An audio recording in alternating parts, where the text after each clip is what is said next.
Welcome back to another video. Today I want to talk about how it's not that you're not motivated, it's that you're not focused, and figuring out that motivation and distractions go hand in hand, where motivation oftentimes comes from extrinsic values and forces. So for example, if you're going to the gym because if your goal is to have a more defined body or to get in shape, these are extrinsic reasons to be motivated. And on the hard days, it's going to be hard to kind of push forward and keep going, because if you don't see the change right away, it's going to be harder and harder to keep you pushing. Now, if you take that same goal or that same action of going to the gym and change the goal to, I want to be disciplined, that is an intrinsic reason behind it, and creates a motivation that can be less of a motivation, more of a drive and an ambition to want to be better every day.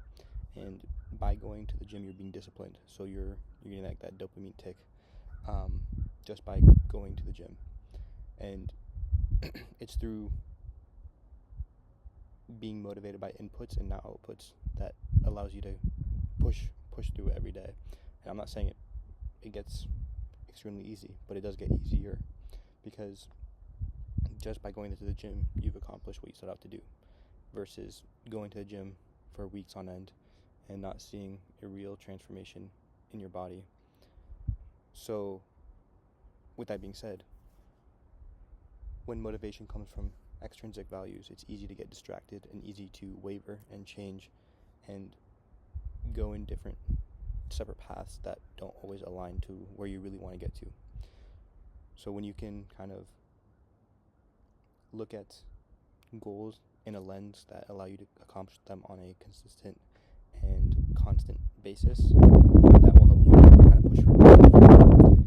Something I learned within the last year, where I always set like goals, whether it's for like a to-do for the week or the day, or more commonly monthly and quarterly to-dos, as well as annual goals, and they're all based off of each other. I have a friend who actually writes annual goals and then doesn't even look at them for the rest of the year, and then accomplishes them by the end of the year, or at least 80% of them. And I think that works great for him, but for me, it's more of, I need to base my quarterly goals off of my annual goals, and these are like fluid goals, so it's less so of get this accomplishment, it's more of like do this thing. And I think I take that mindset into a lot of things I do, where I depend on completing the input and then the output, whether it's done or not. Sometimes, like for bigger things, sometimes if it hits, it feels fulfilling and I get like a dopamine rush out of it, but sometimes like you just can't control it, and we're not here to control what happens. We're here to do what we can in order to reach where we want to go. And by putting the power in the outcome, you're taking away your own power, and you're giving yourself excuses not to do what you said you're going to do. So for example, let's say wholesaling. If you're calling leads and your goal is to get, I don't know, one contract for the week, and it's Friday night, and the entire week, let's say on Thursday you got a contract, so you're not going to really be motivated to keep going on Friday. Or let's say you didn't get a contract and it's 6 p.m. on Friday night, and people are stop picking up. If you're in your head, you're like, oh, there's no way I'm going to get a contract, boom, you're done. There's no reason to continue. But if instead your goal is to call this X many people and give X many offers because of your KPIs, and because you're backtracking it and looking at it a way where if you can just hit this many offers and this many people called, then it's only so long until you get that contract. So it allows you to kind of get that intrinsic motivation based off of inputs and things that are all completely in your control. So if you don't hit them, you don't have an excuse not now. It's more so when you have an external motivation. Oh, I want to get fit. I want to weigh this much, which these are hard to do. Even I struggle all the time trying to figure out how to create something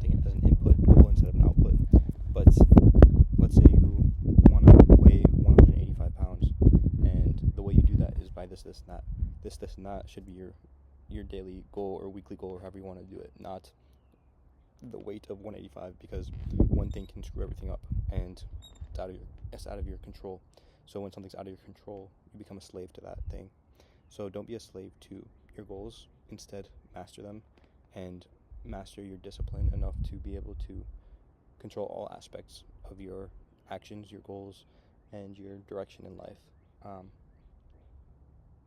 What did I start this video with? Distractions. So with that all being said, I guess I didn't really go into much with distractions and how that plays into a part of motivation, but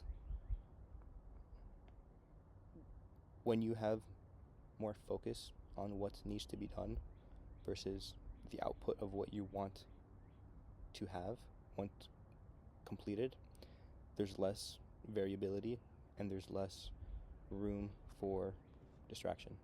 And I mean, you guys, if you're watching this, you probably know attention is today's currency, and whoever can grasp the most of it wins what you have. So watch out where you put your time, where you put your attention, because where your attention goes, your energy flows. That's a quote for the day for you guys. All right, that's all I got today. So I'll catch you guys in the next one.